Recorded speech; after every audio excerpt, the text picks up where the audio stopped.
The village of Chimney Rock is typically your quintessential mountain getaway in the fall. These streets usually lined with visitors. Right now, that's far from the case after Helene washed away the road. Many of the businesses here either flooded or collapsed into the river. 7 hours later, firefighters are still out here working to put out the remaining flames on this vacant building. And I spoke with the fire chief in the last hour. He tells me police have identified a suspect who reportedly ran into the building with a propane tank. That's when they heard a loud boom and this building erupted in flames. The polls open in about 30 minutes, and while we know more than half of registered voters across the state of North Carolina cast ballots during early voting, millions more will still be turning out. To get a sense for how high the water rose, I'm about 5'6", and this is the water line on the side of her home. I sent a letter to Beth Beamer to the prison where she's serving an 18-month sentence in Raleigh. She responded in a 5-page letter answering all of my questions. We are staying on top of breaking news that we've been following while you were asleep. CMPD officers spread out across 3 different crime scenes this morning. When tragedy strikes the police department, it doesn't mean they can stop doing their job. They were still out here across the city knowing that something was happening with their own men and women, and they were out here blocking streets to try to make sure that if ambulances needed to get through here, that they would be able to do so. A lot of questions that still need to be answered, and we are in the early stages of this investigation.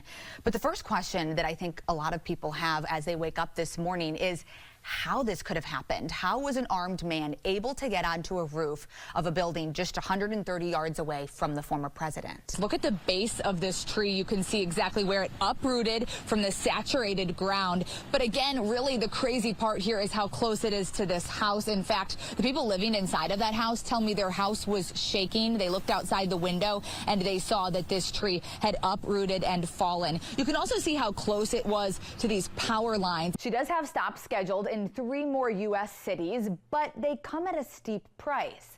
So the question I had, is it really cheaper to go abroad? Are you ready for it? Here's what I found out. Chiefs Kingdom marches into Charlotte for a 1 p.m. kickoff here at Bank of America Stadium. This is a live look from our total traffic camera at the Catalyst building. This stadium, of course, will soon be a sea of Panthers blue and Chiefs red. Since my first report on pharmacist burnout a year ago, the North Carolina Board of Pharmacy directed staff to create workplace-specific complaint forms.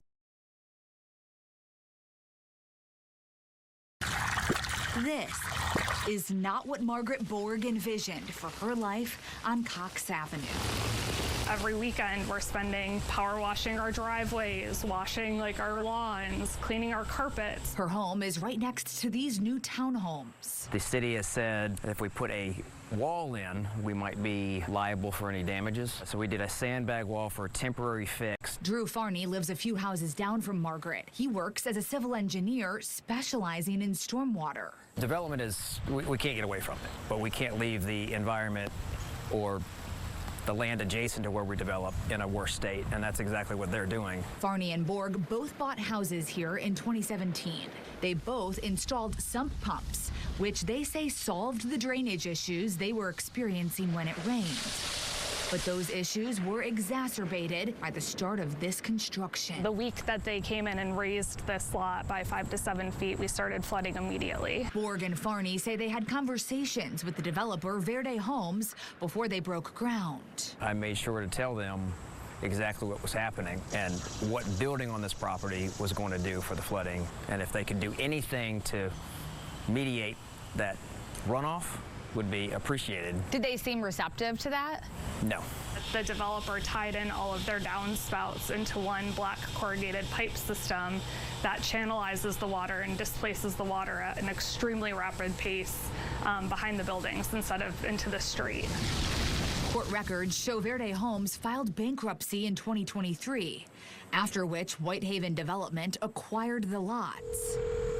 I contacted the CEO for answers. This is Caroline Hicks with WBTV News. An attorney for Whitehaven Development sent us a letter referring to the issues as pre-existing drainage conditions, going on to say the properties comply with all City of Charlotte building requirements. I also contacted the city. A spokesperson said this project was not subject to a review by Stormwater Services because these parcels were less than 1 acre and below the threshold required for review.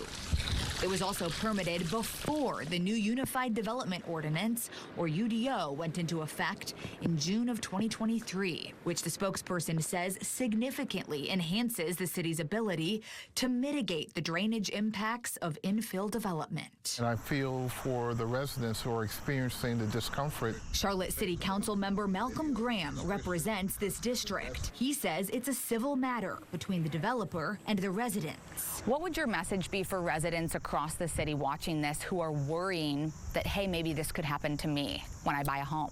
The new UDO provides more protection, so this won't happen in the future.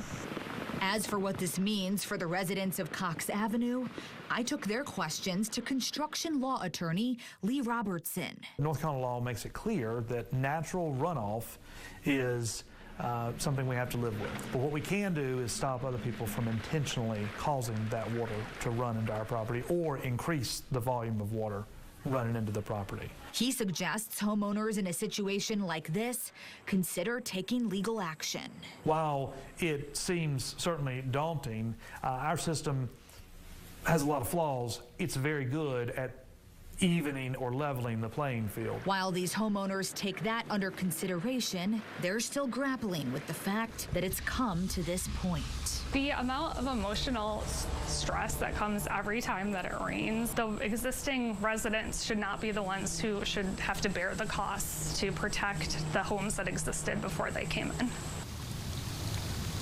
Caroline joins us here in studio to talk more about this. A couple of questions for you. You know, when you spoke to the construction attorney about this, does he have some suggestions for homeowners who could maybe face similar situations? He sure does. So he says if you notice that a development is popping up near your home and you're maybe starting to notice some issues, there are 3 simple steps that you should take. One of those is tracking the changes the developer is making and keeping those notes. Also, taking photos and videos for evidence. And then a really important one, contacting the developer in writing to report your concerns as they arise. And Jamie, that's really going to help to establish a timeline. The village of Chimney Rock is typically your quintessential mountain getaway in the fall. These streets usually lined with visitors. Right now, that's far from the case after Helene washed away the road. Many of the businesses here either flooded or collapsed into the river. It's just hard to imagine. I keep thinking I'm going to wake up and this nightmare is going to be over. For Mary Yeager Gale and her husband Steve, this is their reality. All of this was filled with great stuff: hand-loom rugs, handmade bird feeders and houses, local crafts. Steve's family opened Gale's Chimney Rock shop back in 1947. It's across the road from businesses on the river. They do not have flood insurance, never imagining this was possible. The airborne guys helped clear the mud out. They say help came swiftly. Overnight, people were coming. I mean, people are feeding. People came with mobile kitchens. People gave us so much, really, we had so much support. But as weeks go by, the future is still uncertain. You learn what people are made of when the times get tough. Laura Doster stepped in as interim emergency director for the Hickory Nut Gorge Chamber of Commerce. They need cash, they need money now. Doster says, like Mary and Steve, many business owners do not have flood insurance, and FEMA cannot provide direct assistance to small businesses. That's why they're working on opening a 501c3 to directly benefit the shop owners who make these communities what they are. We want to retain our businesses. It's going to look different for sure, and it's going to be a long haul. 20 miles south of Chimney Rock Village, a makeshift marketplace is forming here at the Tryon Equestrian Center.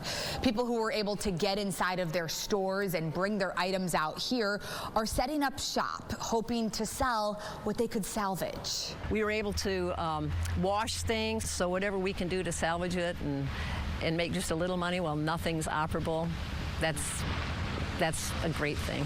A temporary solution while they consider what may come next for Gales. In our life, this chapter is probably over. And that's heartbreaking too. It's not the way we wanted to end it. Making plans to restore it and pass it on to a new owner. And so are you hopeful that one day you'll be able to pass this on and that these memories from Gail's will be able to live on? Absolutely. You know, it may not be Gail's Chimney Rock shop, but it'll be somebody's shop that can pass on the memories, and I hope people will come back and say, hey, when I was a little kid, I was in this shop and I bought like a stuffed Sasquatch or something. There are so many small business owners needing your help right now. Here at the Tryon Equestrian Center, the marketplace will be set up Thursdays through Sundays. For more details on how you can show support to these communities, go to our website, WBTV.com. I'm Caroline Hicks reporting WBTV. On your side. Honoring a hero who accomplished so much and touched so many lives is a tough task. Officer Joshua Iyer served overseas and locally to keep all of us safe. Today it was about more than just his accolades, but about the person he was and the person he will be remembered for by his friends and loving family. To serve and protect. It's the oath they take. Officer Joshua Iyer laying down his life to complete that mission. A goodbye his family in blue could never be ready to say. It's a very difficult day for all of us, not just in the Charlotte community, but across this entire country. But as his best friend shared, it's not a final goodbye. Josh's book is not finished, as he was a man of faith. He's just writing his next chapter in the presence of the Lord. Tears, but also joy, as his fellow officers remember serving alongside him. Homicide suspect, he would get you. Stole a sandwich from QT, Iyer's getting you too. His dedication to service extending to his home. Giving his best to his wife, Ashley. He was so good to me. And young son, Andrew. She shared a request for this community. Help me by maintaining his legacy through Andrew. Help me teach him about who his daddy was and what he meant to each of you. As she holds on to 10 years of memories with him. I never have and I never will question how much he loved me. And I will carry his love with me for the rest of my life.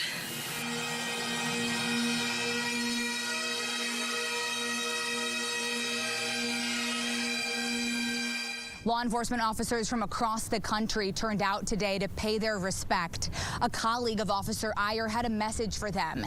He told them to not let his death deter them from doing the job they do every day. He says Officer Iyer would never want that. I'm Caroline Hicks reporting in Charlotte. WBTV, on your side. Truly an emotional service. Caroline, thank you.